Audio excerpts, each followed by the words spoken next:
Good morning, children. In the previous video, I explained about what is polynomial, types of polynomial, and we also have gone through the graphs of linear polynomial and quadratic polynomial. A quick revision of what we have done in that particular portion. We'll just very quickly revise it. I told you that a linear polynomial would be, in general form, would be ax plus b, and the 0 of x will be represented as minus b upon a, correct? Secondly, you had quadratic polynomial whose general form was ax square plus bx plus c, correct? Now these two were the general forms which I told you. The root form, the zero form of this is left to be taught, that I'll explain just now in this video. This has already been taken up in the previous video. X is equal to minus b upon a, where b stands for the constant term and a stands for the coefficient of x. Okay, a यहाँ पे है जो x के आगे है, so it's coefficient of x. So you can write this particular part to be minus b upon a can also be written as minus constant term upon coefficient of x. Correct? Now regarding the graph, in case of linear equation, the graph was a straight line, isn't it?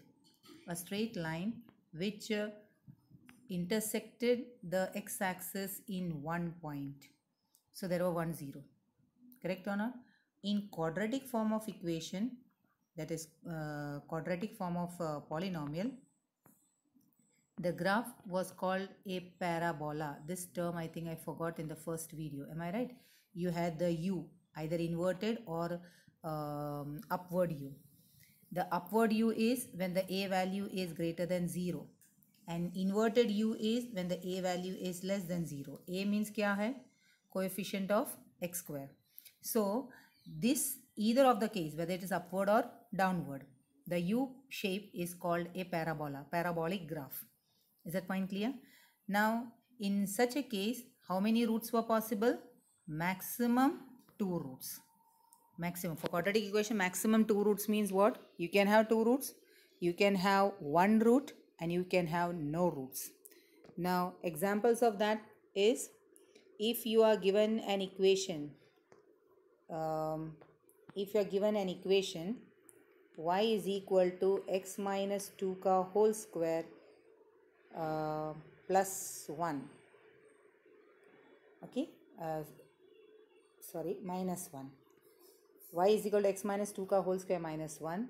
You will find that if you try to solve this particular equation, you will get 2 roots over here, which means your graph will be of the type like this, okay, where the graph will intersect at 2 points.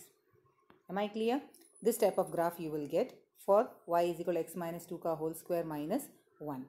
Now the second situation is y is equal to x minus 2 ka whole square. In this particular case, you will get equal roots, because remember I told you it's a perfect square. So your answer of x will be 2 only. So both the roots are equal. So you say that the number of root is only 1. So in that case, how will the graph look like? The graph will intersect only at one point. Okay, the graph will intersect at only one point over here. So this will be the point of intersection.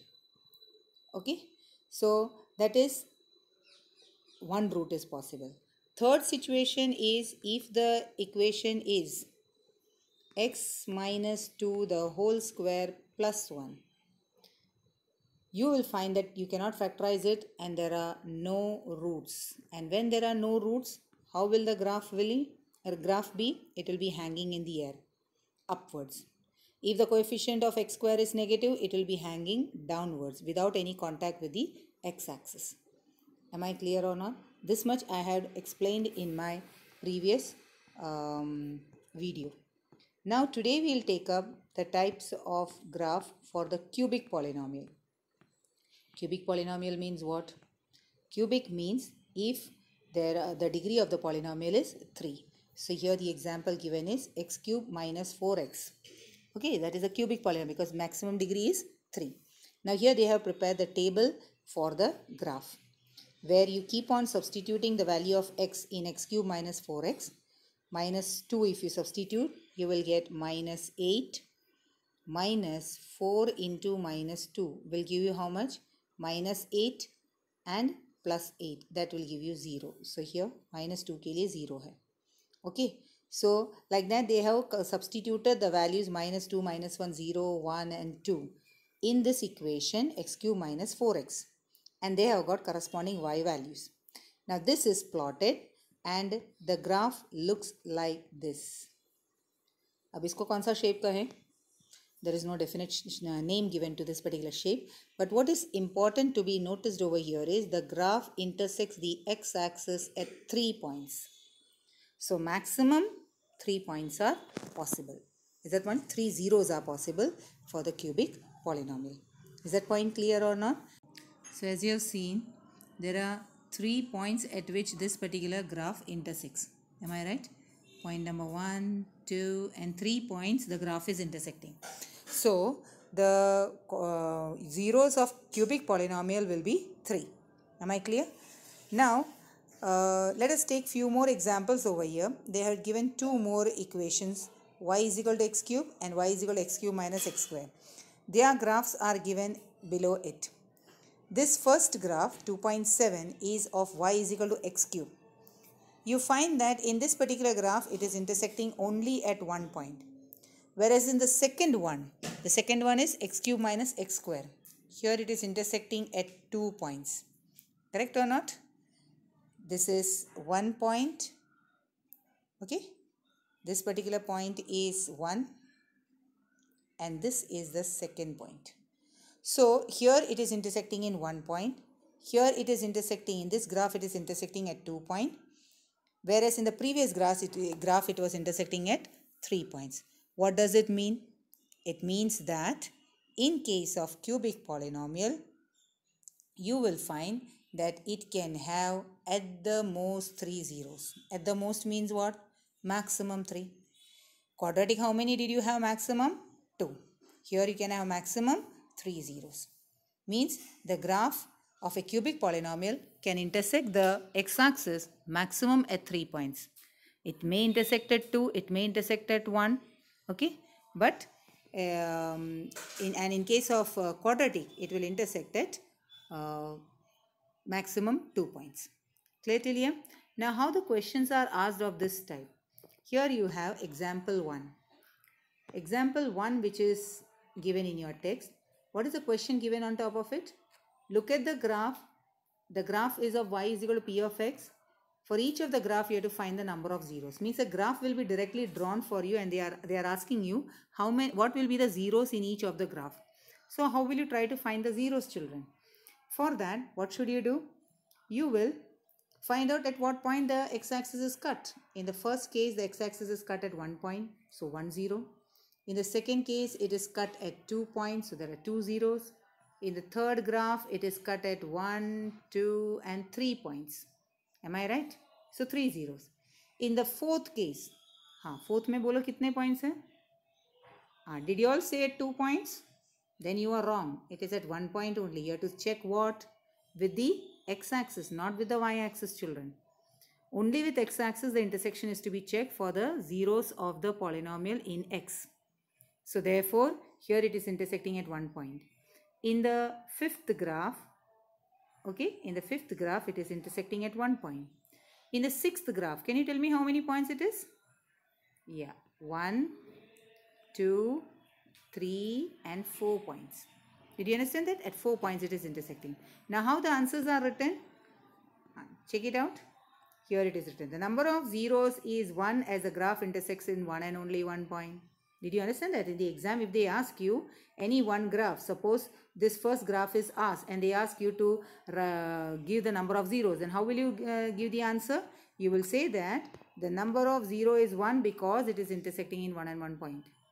Or the number of zeros is 3 because it is intersecting at 3 points. Or number of zeros is so and so. Or the number of 0 is 0 because it is not intersecting. Like that, depending upon the graph which is asked, you will give the answer.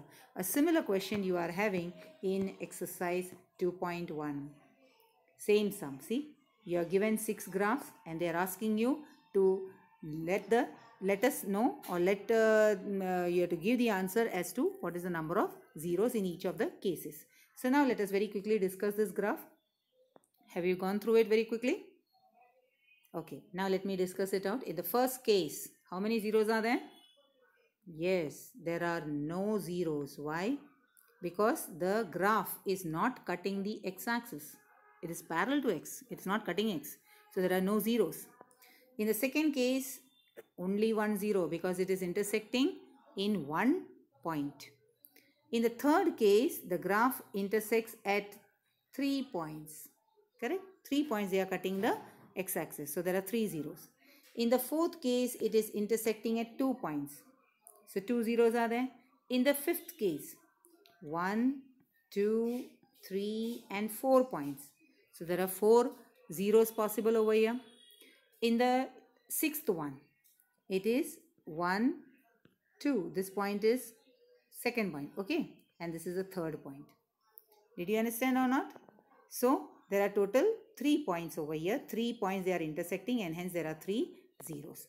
Am I clear or not? So how will you write the answer over here? As you have seen in the example, you will write accordingly that there are so many zeros because the graph is intersecting the x-axis in so many points. समझ में आ रहा है या नहीं? So if suppose you find that if I have to write for the last graph, I will say that there are 3 zeros because the graph is intersecting the x-axis at 3 points. Clear or not?